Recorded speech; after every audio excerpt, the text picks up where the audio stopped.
Viviane Tettelbaum, bonjour. Bonjour Lise. Merci d'être dans nos studios à Bruxelles. Toujours avec plaisir. On va discuter d'un sujet qui malheureusement revient beaucoup trop sur le tapis et encore plus depuis le 7 octobre, l'antisémitisme qui a explosé en Europe et malheureusement aussi particulièrement en Belgique. Est-ce que vous avez l'impression, Viviane, que le travail quand même sert à quelque chose, d'une certaine manière, convainc des gens, trouve des alliés? Comment ça se passe au quotidien, vous qui avez été vous-même menacée? Alors, je pense que le travail porte toujours ses fruits. Et je pense que même si on ne convainc qu'une seule personne, on a gagné un petit bout de chemin. Je pense que dans ce cadre, le travail de la radio est essentiel parce que on a quand même une voix qui est portée haut dans un environnement très bruyant, une voix claire dans cet environnement-là, une voix qui amène des éléments, des analyses, des informations qu'on n'entend pas ailleurs.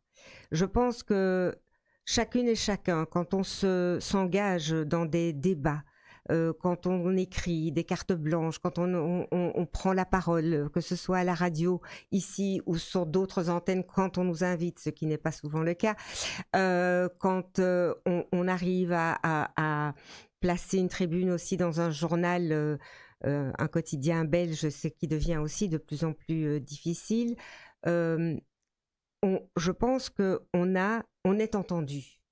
Moi, j'ai souvent des réactions à ce moment-là de gens qui m'écrivent. Alors, il y en a qui m'écrivent pour me menacer, il y en a qui m'écrivent pour m'insulter, il y en a qui m'écrivent poliment, mais pour me dire comment et combien j'ai tort. Mais il y en a aussi qui m'écrivent en me disant « on vous soutient, ce qui se passe n'est pas normal ». Et ça, je pense que c'est important parce que ces voix-là, peut-être qu'on leur a donné des arguments pour qu'elles puissent convaincre d'autres personnes qui pourront se faire entendre auprès d'autres personnes. Et donc, je pense que c'est jamais pour rien. Je pense qu'il faut continuer, il faut persévérer. De toute façon, on ne peut pas accepter la situation telle qu'elle est. Je pense que la Belgique est vraiment devenue ce laboratoire de l'antisémitisme en Europe. Et donc, il faut réagir et il faut expliquer aussi à nos dirigeantes et nos dirigeants pourquoi ça ne va plus, que ce soit en Flandre, pour certaines raisons, que ce soit à Bruxelles, pour d'autres raisons ou en Wallonie. Il faut prendre la parole et il faut continuer à expliquer ce qui ne va pas et donner peut-être des éléments pour enrayer cette spirale infernale, parce que c'est ce qui se passe aujourd'hui, il faut quand même bien le dire. Alors, chaque fois qu'il y a des manifestations contre l'antisémitisme, et c'est important, et elles ont lieu, la plupart des gens qui sont là sont juifs. Et donc, on se dit qu'on a du mal à faire comprendre aux autres la réalité de l'antisémitisme et combien c'est un combat qui ne devrait pas être seulement celui des juifs. Alors, la lutte contre l'antisémitisme ne devrait pas être le combat des juifs, c'est un combat démocratique. Et l'antisémitisme est une tâche dans notre démocratie. Mais malheureusement, il faut confirmer qu'en Belgique, les Juifs sont abandonnés. Ils sont seuls. Effectivement, jusque dans les plus hautes sphères du gouvernement, on a des voix qui tiennent des propos dont ils ne mesurent, j'espère pas, les conséquences, parce que si c'est intentionnel, c'est encore pire. On a une justice qui nous a abandonnés dans le procès d'Herman Brusselmans, parce que c'est pas seulement qu'il a été condamné, c'est le parquet qui a requis l'acquittement. Et ça, c'est évidemment gravissime. On a des insultes antisémites en permanence et une loi qui n'est pas adaptée pour qu'on puisse porter plainte correctement. L'incitation à la haine est punie, mais pour prouver l'intention, c'est très compliqué. Il faudrait une réévaluation et une modification de la loi de 81, très clairement. Et on a une population qui, je pense, est systématiquement mésinformée aussi par les médias. Et à un moment donné, évidemment, quand on se retrouve face à des informations qui induisent pas forcément une haine, mais en tout émotion, cas une ouais. émotion en permanence. Et c'est ça, le politique, au lieu d'être dans les prises de position rationnelles, ils sont aussi dans l'émotion. Et donc tout ça percole. Et donc effectivement, aujourd'hui, on a d'une part une espèce de cécité, un aveuglement confortable pour certains, et carrément un abandon par d'autres. Et le résultat, effectivement, c'est cette solitude. Et ça, je pense que il faut beaucoup de courage pour l'affronter. Et je trouve que la communauté juive de Bruxelles en particulier, mais aussi celle d'Anvers, sont courageux. C'est une communauté courageuse parce que elle fait front, elle encaisse, mais elle se défend. Elle essaye de réagir. Moi, je suis dans pas mal de groupes WhatsApp aujourd'hui où on a des réactions, des signalements, des propositions, des idées pour effectivement essayer de changer les choses. Et ça, je pense que c'est essentiel. Viviane, vous qui êtes sénatrice, est-ce que en Belgique, il y a un arsenal légal? Vous parliez de modifier une loi dans un sens ou dans un autre. Ça a aussi été le cas en France. Caroline Yadan a fait pas mal pour ça à l'Assemblée nationale française, pour justement lier l'antisionisme et l'antisémitisme, pour lutter plus contre l'incitation à la haine et toutes ces collusions qui ont lieu avec le terrorisme. En l'occurrence, celle-là, depuis le 7 octobre du Hamas, mais aussi des frères musulmans, du Hezbollah ou d'autres, ça revient au même. Est-ce que la Belgique est bien armée par rapport à ça légalement?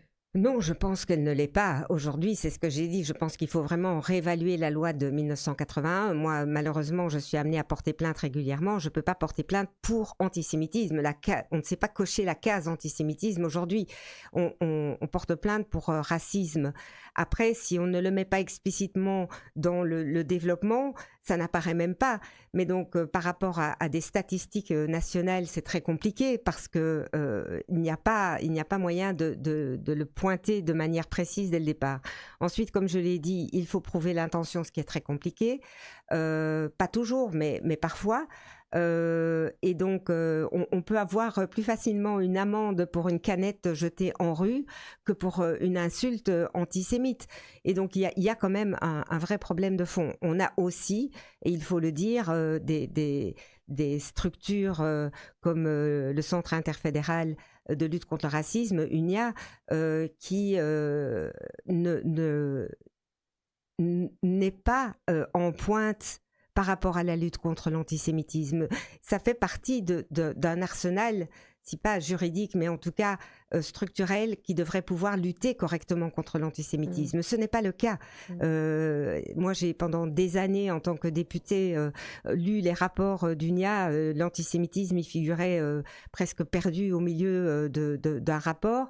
Le premier seul rapport sur l'antisémitisme date de janvier 2024 et franchement, voilà, il était ce qu'il était, mais au moins il avait le mérite d'exister. Mais par exemple, UNIA ne s'est pas porté partie civile aux côtés des autres parties civiles dans l'affaire Bruxelles-Mons. C'est incompréhensible. Par rapport au carnaval d'Alost, il a demandé une médiation et il n'a pas considéré que c'était antisémite. C'est incompréhensible. Et donc, on a le MRAX qui, il y a quelques années, a voulu enlever le A du MRAX et qui ne fait plus rien dans la lutte contre l'antisémitisme. Donc, on a un arsenal juridique qui n'est pas complet. On n'a pas non plus l'apologie. On ne peut pas lutter contre l'apologie du terrorisme dans la loi, ce qui aujourd'hui est quand même incompréhensible aussi. En fait, voilà, moi je me demande comment et jusque quand on va accepter que la démocratie ne puisse pas être défendue correctement, parce que la lutte contre l'antisémitisme, encore une fois, fait partie de la lutte pour une démocratie saine. Et donc, je pense qu'il y a effectivement beaucoup à corriger là. Alors, c'est pas seulement en Belgique, Viviane, en Europe non plus. Et donc, si la Belgique est toute seule et que ça marche pas très bien, c'est pas l'Europe qui va l'aider tellement sur ce sujet. En dehors, on va dire, de la coordinatrice pour la lutte contre l'antisémitisme, Katharina van Schnurben, à la Commission européenne, auquel on peut rendre hommage, mais évidemment, dont on a tous l'impression qu'elle se bat quand même au milieu d'un océan. C'est vrai, elle se bat au milieu d'un océan, elle se bat bien. C'est une voix forte, claire, qui est systématiquement dans l'actualité, qui réagit à tout ce qui se passe. Mais elle a quand même le mérite aussi d'avoir établi une stratégie de lutte contre l'antisémitisme et de soutien à la vie juive qui est très clair. Alors, elle a demandé aux différents pays de s'engager de la même manière, de désigner un coordinateur, une coordinatrice. Et la Belgique fait partie des mauvais élèves qui ne l'ont pas fait. Qui ne l'ont pas fait. On n'a pas de stratégie de lutte contre l'antisémitisme. On n'a pas de coordinateur ou coordinatrice. C'est incompréhensible. Voilà, moi, je pense qu'il y a vraiment un problème dans ce pays. Et pour finir, Viviane, est-ce que tout de même, maintenant que c'est grosso modo plutôt votre famille politique qui est au gouvernement et qui peut-être, en tout cas de ce qu'on a constaté depuis le 7 octobre, est peut-être la partie de l'échiquier politique qui a pris le plus à cœur ce combat, est-ce que ça va peut-être pouvoir faire bouger les choses un peu plus vite ? Alors, je pense que ma formation politique, le MR, et en particulier Georges-Louis Boucher, parce qu'il faut quand même rendre hommage à son courage par rapport à la lutte contre l'antisémitisme, par rapport à sa détermination de ne pas tomber dans le clientélisme électoral, que ce soit par rapport à la lutte contre l'antisémitisme ou le conflit du Moyen-Orient. C'est grâce à cette détermination et ce courage, parce qu'il est menacé lui aussi à cause de ça, il faut quand même le dire, et beaucoup de mes collègues du MR ont été attaqués en campagne électorale, puisque la gauche avait fait de Gaza son cheval de bataille, puisqu'il n'y avait pas d'autre sujet dans cette campagne électorale, en tout cas à Bruxelles. Mais donc, oui, je pense que si des lignes rouges n'ont pas été dépassées, c'est sans doute sûrement grâce au MR et à son président. Ça, c'est clair et je veux vraiment lui rendre hommage. Donc vous êtes optimiste? Alors, je pense que quand on fait de la politique, on n'a pas le choix que d'être optimiste, mais c'est un optimisme modéré, j'ai envie de dire, face à cette cécité et cet abandon, parce que je pense que c'est en politique qu'on peut changer les choses, qu'on peut essayer de construire ce monde qu'on rêve meilleur pour nos enfants. Et quand nos enfants nous disent qu'ils ne peuvent pas se projeter dans un avenir dans ce pays, ça, ce serait un échec politique total. C'est un échec politique total. Mais donc, effectivement, c'est en politique qu'on peut essayer de modifier les lois. C'est en politique qu'on peut essayer de changer les choses. Et donc, je reste optimiste qu'il y aura quand même des hommes et des femmes qui auront ce courage, parce qu'aujourd'hui, il faut dire ça aussi, qu'aujourd'hui, lutter contre l'antisémitisme, ce n'est pas lutter comme lutter contre d'autres discriminations. On est toujours une cible potentielle d'extrémistes qui parlent fort, qui parlent beaucoup et qui étaient quand même pendant toute une période assez nombreux. Et donc voilà, j'espère que ces voix politiques continueront à s'élever de manière courageuse, et j'espère aussi que une grande partie des Belges qui, je le sais, sont choqués par ce qui se passe et pensent qu'il faut lutter contre l'antisémitisme, peut-être qu'il faut garder espoir que ces voix-là vont s'élever aussi de plus en plus fort autour de nous, pour ne pas laisser la Belgique et en particulier Bruxelles ou même la Flandre, pour d'autres raisons, s'enfoncer dans cet antisémitisme. Bon, pour l'instant, ils se comptent sur les doigts de la main, on les invite sur Radio Judaïka. Mais s'il y en a beaucoup, on sera toujours prêt à les inviter. Ça, je sais. Merci à vous, Viviane Tettelbaum, d'avoir été avec nous. À très vite. Merci, au revoir.